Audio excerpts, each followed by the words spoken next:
अपनी संतान को मानसिक रूप से स्वस्थ देखने की इच्छा करने वाले आप सभी अभिभावकगण, संरक्षकगण, मैं संतोष श्री अरविंदो सोसाइटी के प्रतिनिधि के रूप में आप सभी का अभिनंदन करती हूँ, स्वागत करती हूँ। और साथ ही आप सभी व्यूअर्स का, शेयर करने वालों का, लाइक करने वालों का, अपने सजेशन देने वालों का, शंका समाधान करने वालों का और हमें अच्छे-अच्छे कॉम्प्लीमेंट्स भेजने वालों का हमारी पूरी सोसाइटी आभार प्रदर्शन करती है। एक आज का आपने विषय देख ही लिया होगा कि जिस पर मैं आज बात करने वाली हूँ, और इस विषय को हमारी ही सोसाइटी की डॉक्टर सिम्मी वो आपको डिस्कस भी कर चुकी हैं, पर मेरा भी मन कर रहा था कि मैं आप लोगों से इस विषय पर बातें करूं।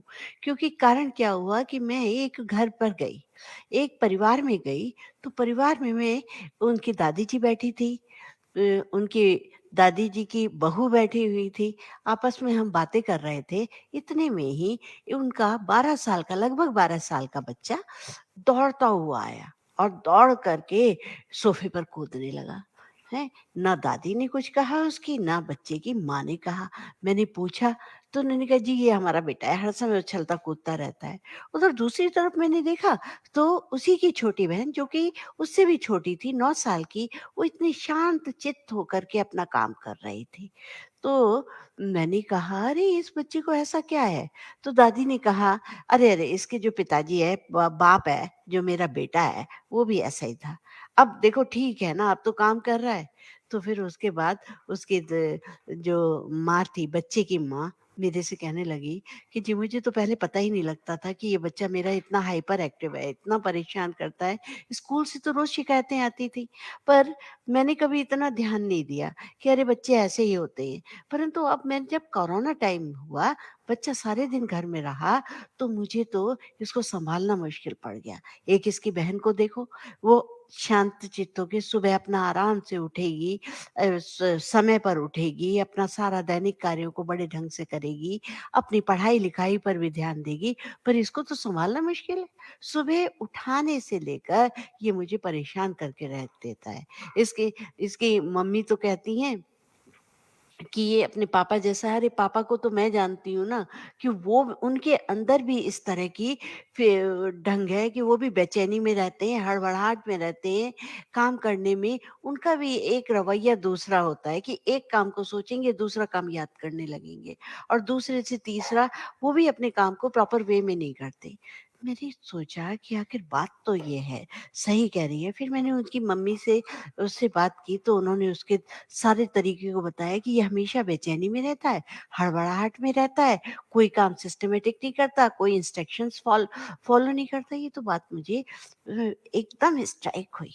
मैंने कहा, फिर मुझे, मैं उनके घर से चली, रास्ते में मुझे एक पिक्चर जो 2007 में रिलीज़ हुई थी, शायद आप सभी ने देखी होगी। वो पिक्चर थी तारे ज़मीं पर। मेरे विचार से कोई भी व्यक्ति ऐसा नहीं होगा कि जो इस पिक्चर को नहीं देख पाया होगा।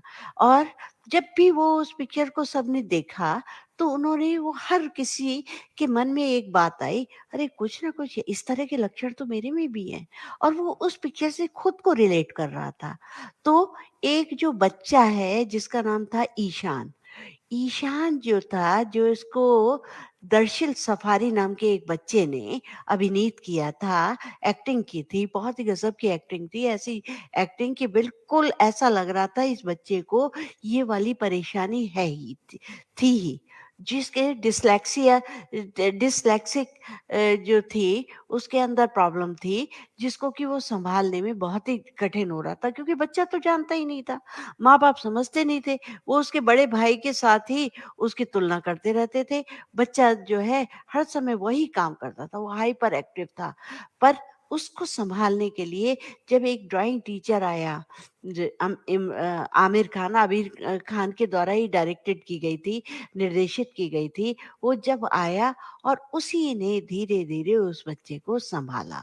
तो आज मैं, जब जाकर के ये पता चलता है कि जब हम बच्चे को का ये लाइव शो देखते हैं, यानी उस तरह के तरीके देखते हैं, उसके काम करने के इस तरह के एक अजीबो-गरीब तरीके देखते हैं, तो हमें एक फिजियोथेरेपिस्ट से ले सॉरी साइकोलॉजिस्ट से साइकोलॉजिस्ट से एक सलाह लेने की आवश्यकता पड़ती है। आज मैं इसी के बारे में आपसे बात करूँगी। केवल आज मैं बात करती हूँ आपसे केवल इसके लक्षण की, यानी इसको मैंने 2 पार्ट में बाँटा हुआ है। आज का पार्ट केवल लक्षणों का है, इसके सिम्पटम्स क्या हैं, क्या-क्या बच्चा करता है, और नेक्स्ट सेशन में मैं आपसे बात करूँगी केवल इसके निदान के बारे में। इसको क्यों होता है, कैसे हो जाता है और इसको कैसे किया जा सकता है। तो चलिए आज मैं एडीएचडी के बारे में बात करती हूँ। एडीएचडी का मतलब है attention deficit and hyper activity disorder, यानी कि ये एक मानसिक विकार है। अगर सॉरी, इससे पहले मैं एक चीज़ और बताना चाहूँगी कि पहली माँओं को कहा जाता था, बेटा ज़रा प्रेग्नेंसी टाइम में बेटा प्रसन्न रहा कर, खुश रहा कर, हमेशा चीयरफुल रखा रहा कर, जो तुझे खाने की इच्छा करती है वो तू खाया कर, क्योंकि बच्चा माँग रहा है उस चीज़ को। जिस तरह की तू होगी बच्चा भी उसी तरह का होता है। तो हो सकता है कि मुझे ये मेरी ये वाली बात बिल्कुल सही हो कि जब प्रेगनेंसी में माँ बेचैनी में होती है, हड़बड़ाहट में होती है, रोती रहती है, कलपती रहती है, तो बच्चे के अंदर भी वो मानसिक विकृति आ जाती है। तो ये एक प्रकार का मानसिक विकार है। और दूसरा, जब माँ ब्रेस्ट फीड कराती है तो वो अगर बेचैनी में, हड़बड़ाहट में, परेशान होकर, दुखी होकर करती है, तो बच्चे पर भी ये वाली स्थिति आती है, क्योंकि ये शारीरिक विकार नहीं है। शारीरिक रूप से तो बच्चा पूरी तरह सक्षम है, पर वो एक मानसिक विकार है, और ये इसका मतलब है कि उसका न्यूरो डेवलपमेंट बिल्कुल सही तरह से नहीं हुआ है। क्योंकि उसके साथ, बच्चे के साथ क्या प्रॉब्लम हो रही है कि उसका ध्यान केंद्रित नहीं हो रहा, वो लो फील कर रहा है। जैसे और बच्चे जो हैं वो हाइपर एक्टिव तो है, काम तो तेजी से कर रहा है, परंतु जैसे और लोग एक संभल कर समझदारी से काम कर रहे हैं, उसके अंदर वो वाली बात नहीं आ रही, तो वो लो भी फील कर रहा है, क्योंकि उसके सामने नहीं करता। कौन सा बच्चा ऐसा है जो नहीं चाहता कि मेरी वजह से मेरे पापा को गर्व महसूस हो, मेरी मम्मी को गर्व महसूस हो? पर बच्चा तो स्वयं में परेशान है। बच्चा मतलब समझ ही नहीं पा रहा कि मुझे क्या परेशानी है। तो इसलिए जो-जो उसके अंदर एक न्यूरो डेवलपमेंट हो रहे हैं, जो भी उसके अंदर चीज़ हो रही है, वो करता जा रहा है बिना सोचे-समझे। तो इसीलिए उसके अंदर इम्पेशंस है, ध्यान केंद्रित ही नहीं है, उसके अंदर धीरज तो है ही नहीं। और उसके साथ जो है, इस तरह के इस 1 से 6 साल के अंदर ही ये लक्षण हमें दिखाई देने लगते हैं। वो लक्षण क्या है? बच्चे के अंदर हड़बड़ाहट होती है, चंचलता होती है। करीबन 10 से 15% बच्चों की, अगर देखा जाए 10 से 15% की मैं क्या बात बताऊँ, कि अगर बच्चों में ख़ास तौर से 1 से 6 साल तक के बच्चों में जो है, करीबन अगर 10 बच्चे हैं तो 10 में से 6 या 7 बच्चों में ये वाली प्रॉब्लम दिखाई देगी। धीरे-धीरे कहते हैं कि बढ़ते-बढ़ते ये चीज़ें कम होती चली जाती हैं, परंतु यदि कम नहीं हो रही तो हमें इसे ये साइकोलॉजिस्ट के पास दिखाना बहुत ज़रूरी होता है। अब अगर इस तरह की कोई परेशानी है बच्चे के अंदर, तो ना तो इसका कोई सीटी स्कैन है, ना ही कोई एमआरआई है कि आप उसके माध्यम से उसको सारा पता कर लें। तो इसका कुछ है ही नहीं। इसका तो स्पेशल फिर मैं कल समझाऊँगी कि साइकोलॉजिस्ट उसको किस तरह से थेरेपी दे कर के इस बात को कम कर सकता है। पूरी तरह समाप्त तो नहीं होती, परंतु उसको कुछ न कुछ कम किया जा सकता है। तो इसके लक्षण जो है, 10 में से, जैसा मैंने अभी आपको बताया कि 10 में से 7 बच्चों के अंदर ये सारे सिम्पटम्स दिखाई देते हैं। क्या-क्या सिम्पटम्स हैं कि इम्पल्सिव, बच्चा बड़ा बिना परिणाम के सोचे हुए कार्य करता चला जाता है। उसे नहीं पता इसका परिणाम क्या होगा, इसका क्या होगा। वो बहुत इम्पल्सिव हो जाता है। कांस्टेंट हाइपर एक्टिव होता है, लगातार इतना हाइपर, मतलब उसके अंदर ऊर्जा भरी हुई है, यानी कि उसके अंदर एक मोटर फिट कर दी गई है। वो भागता रहेगा, चलता रहेगा, ना उसे थकान हो रही, ना भाग रहा है, दौड़ रहा है, कोई भी काम कर रहा है, मतलब उसे कोई परेशानी नहीं है।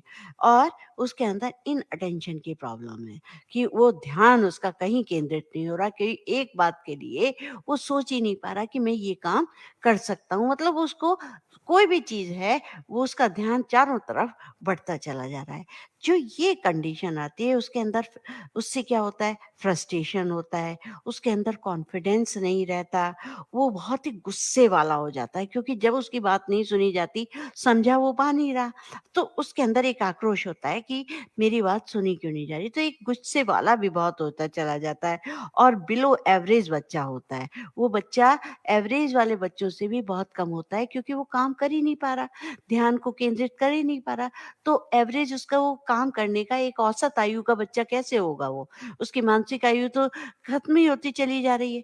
तो वो जो है वो बिलो एवरेज का होता है, अनएबल टू प्ले क्वाइटली, कोई शांति से वो खेलने के लायक ही नहीं है। जब वो खेलता है तो उसमें कुछ ना कुछ बोलता रहता है, कुछ ना कोई खेलने में भी ढंग से, अब दौड़ा दौड़ी में, दौड़ने में, भागने में तो खेल सकता है, और आपका फुटबॉल भी खेल सकता है, परंतु अगर उसको चेस खेलना पड़ जाए, शांत, चेस तो बहुत बड़ी बात है, लूडो भी है, सांप सीढ़ी भी है, तब भी उसको नहीं करेगा, खेलते में उसको हटा देगा, नहीं नहीं मुझे नहीं खेलना। जरा सा भी उसको लगेगा मैं हार रहा हूँ या कुछ है, तो भी छोड़ देगा, मतलब उसमें वो ध्यान ही केंद्रित नहीं करने करना चाहता।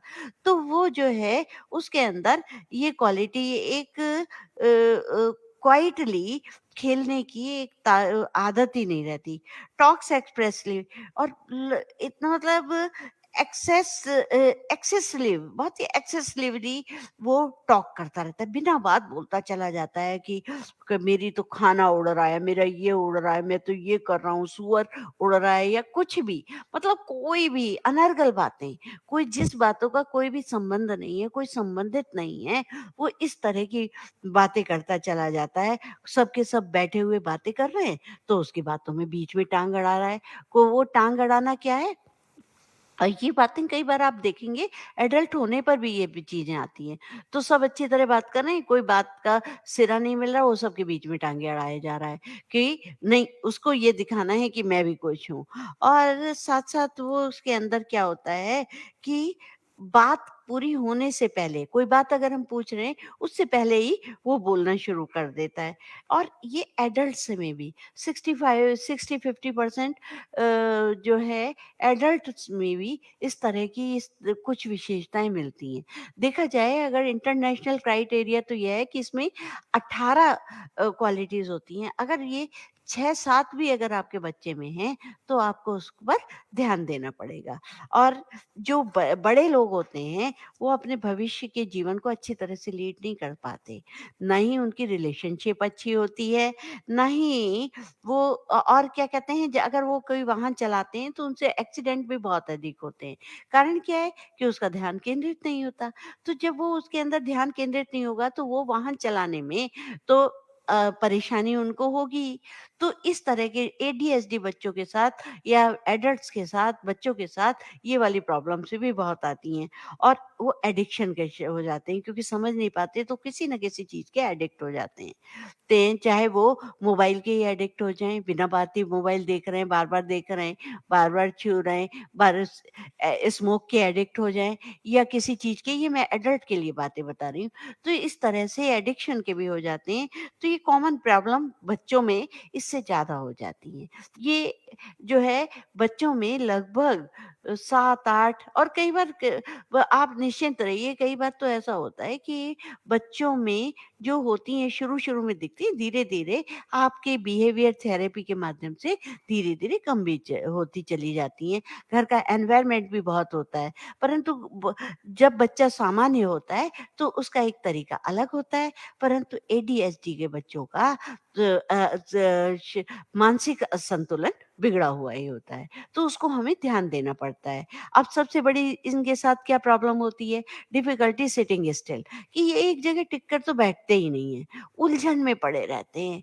अगर मान लीजिए पढ़ने बैठा दिया, उनके पास पेन है, तो पेन लेकर के सोफ़े पे चढ़ के डांस करे जा रहे हैं। कोई तौलिया मिल गया, तौलिए को उछाल-उछाल के डांस कर रहे हैं, या किसी चीज़ को चेयर पड़ी है तो चेयर को ले कर के हिल रहे हैं, डुल रहे हैं। बैठे हुए हिलना, डुलना, पैरों को हिलाना, ना ट पेन है उसको ठक-ठक करना, पेंसिल को ठक-ठक करना, रबड़ को बैठे-बैठे नाखूनों से निकाल-निकाल के तोड़ देना, या उसको पढ़ने के लिए कहा गया तो वहीं पर बैठ कर के नहीं, मुझे तो खाना चाहिए, खाना क्या मैं अपने घर में खाना नहीं खा सकता?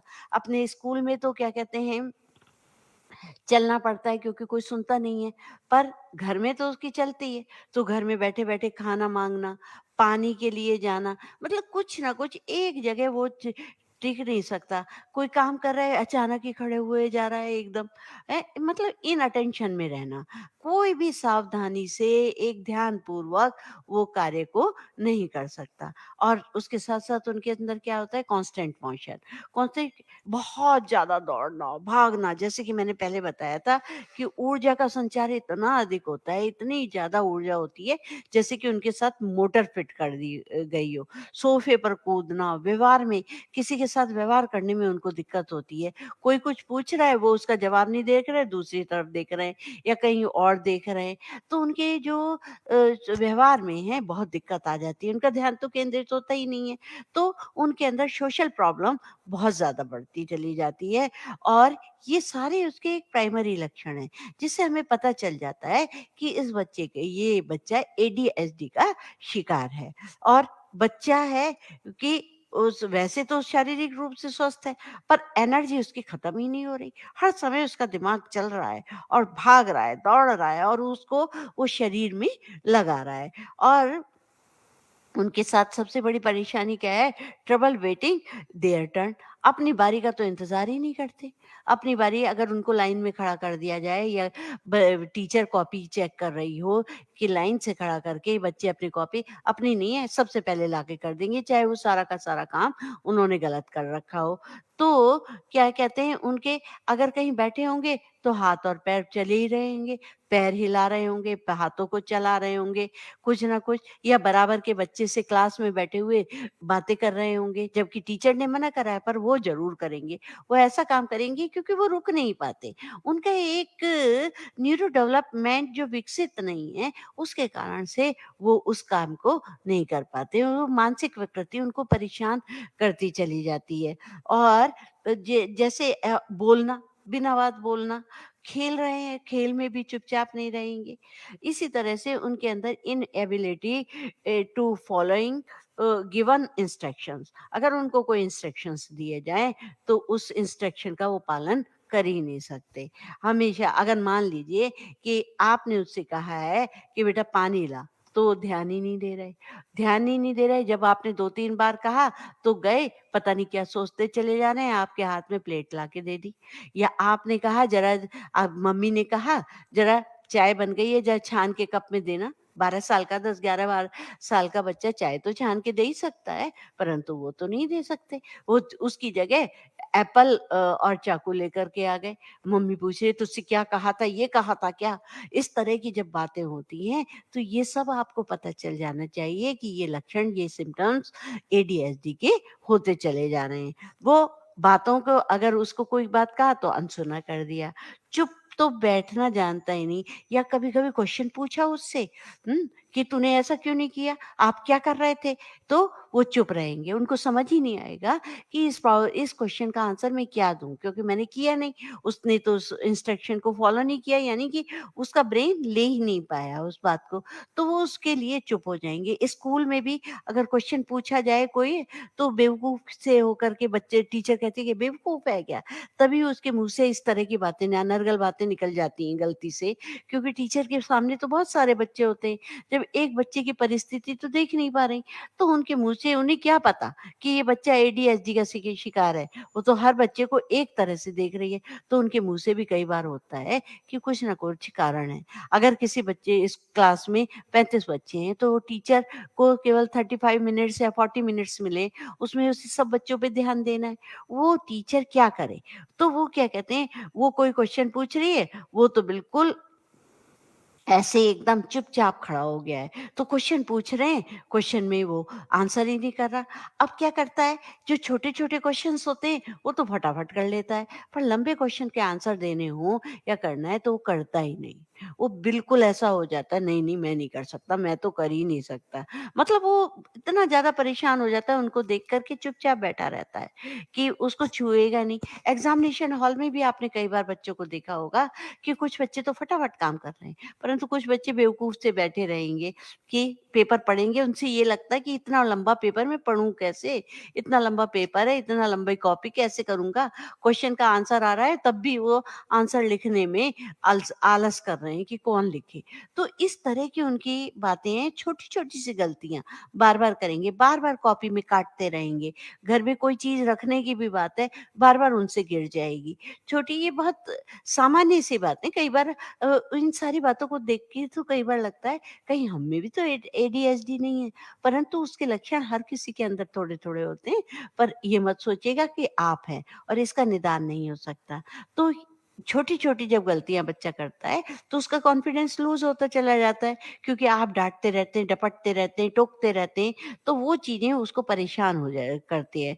ट्रबल होल्डिंग अटेंशन, क्योंकि वो किसी भी ध्यान पर केंद्रित करने में बहुत ज़्यादा ट्रबल महसूस करता है, बहुत ही परेशान होता चला जाता है और क्या होता है कि नॉट सीम्स टू लिसन, मतलब उसको दिखाई नहीं देता, जो एहसास ही नहीं होता, वो उसका ध्यान केंद्रित ही नहीं कर पाता, उसी देखने में, सुनने में उसे इतनी परेशानी होती है क्योंकि उसका ध्यान कहीं है नहीं, कहीं मतलब ध्यान ही नहीं है, तो वो तो क्या है, सुन ही कैसे पाएगा?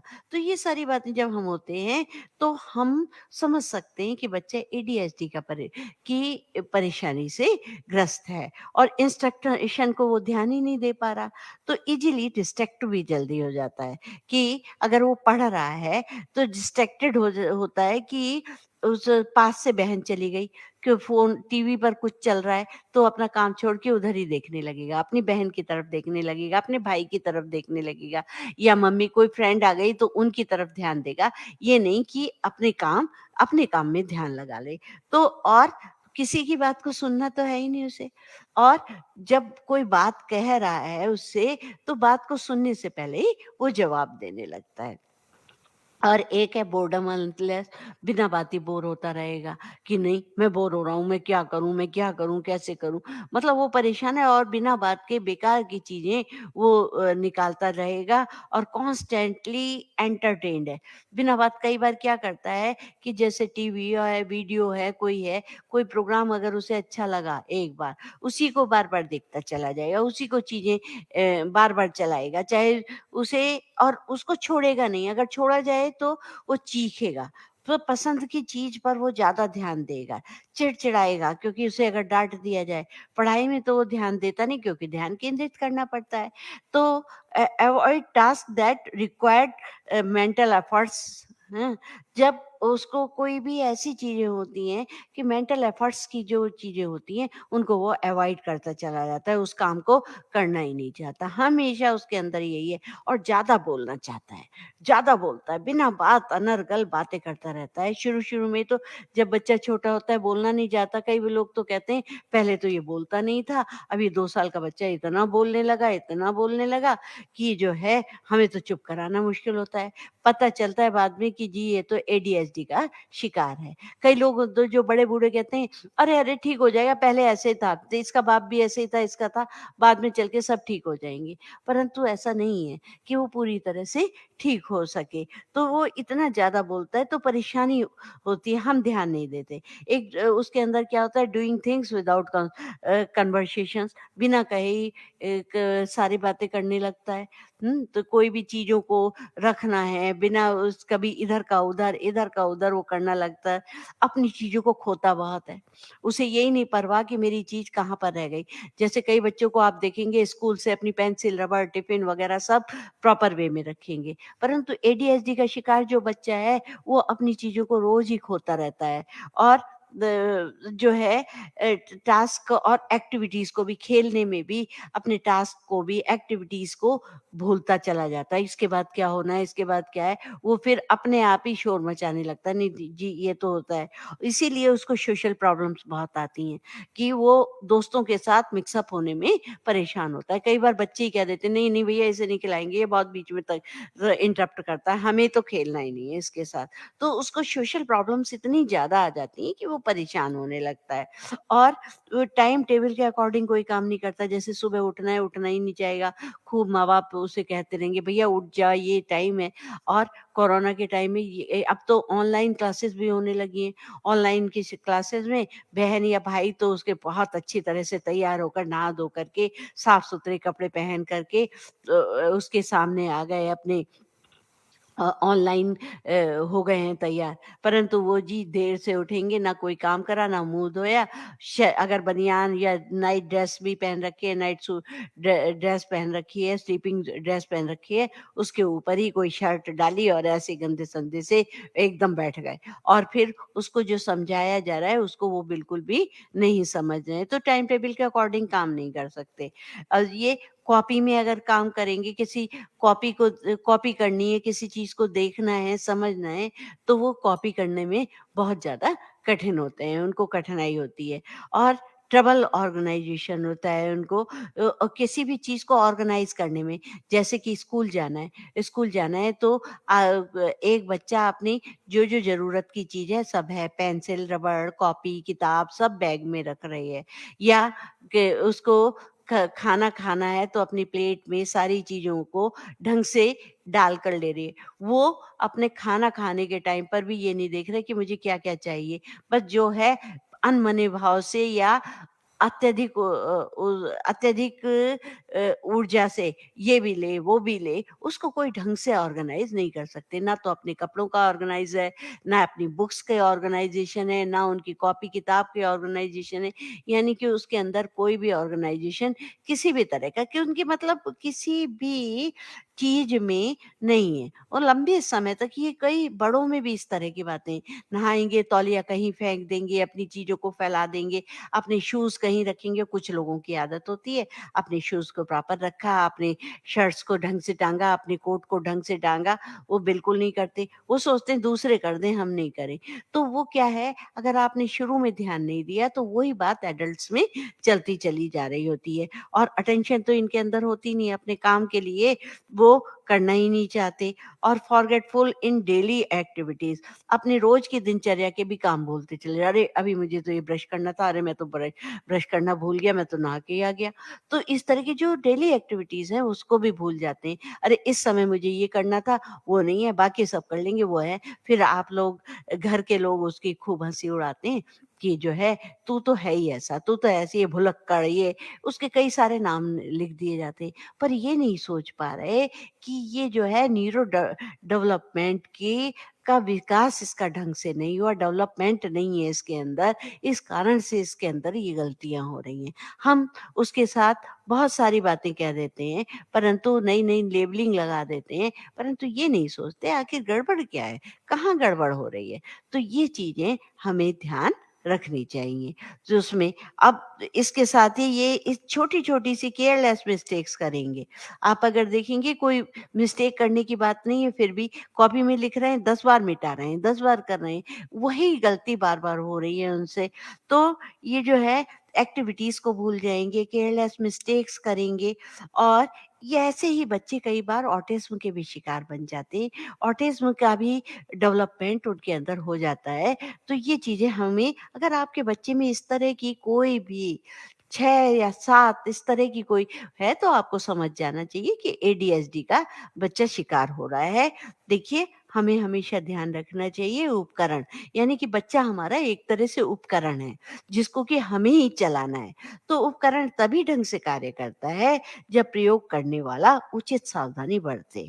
यानी कि हमें अपने बच्चे की सावधानी पूर्वक उसके को चलाना है, उसको ड्राइव करना है, उसको समझाना है। हम एक ड्राइवर हैं जिसके जिसके माध्यम से बच्चे को चलाना है। तो आप देखिए कि एडीएचडी का कोई बच्चा अगर आपके सामने दिखाई देता है, तो आप उसका ध्यान रखिए, आप हमें बताइए कि आपने अड़ोस-पड़ोस में किसमें, यानी आप कमेंट बॉक्स में डालकर बता सकते हैं कि आपके अड़ोस-पड़ोस में, आपके विद्यालय में, अगर आप शिक्षक हैं तो आपके विद्यालय में कैसे बच्चे हैं और आपके पास आपके साथ पास कौन है और कौन-सा कोई उसका कोई व्यवहार आपको ऐसा लगा हो जो मैंने नहीं बताया है, उस व्यवहार को भी आप हमें बताइए और साथ-साथ आप बताइए कि आपका दृष्टिकोण उन बच्चों के प्रति कैसा रहा है। आज हमने इस केवल एडीएचडी के लक्षणों के विषय में बात की और कल हम ये बताएँगे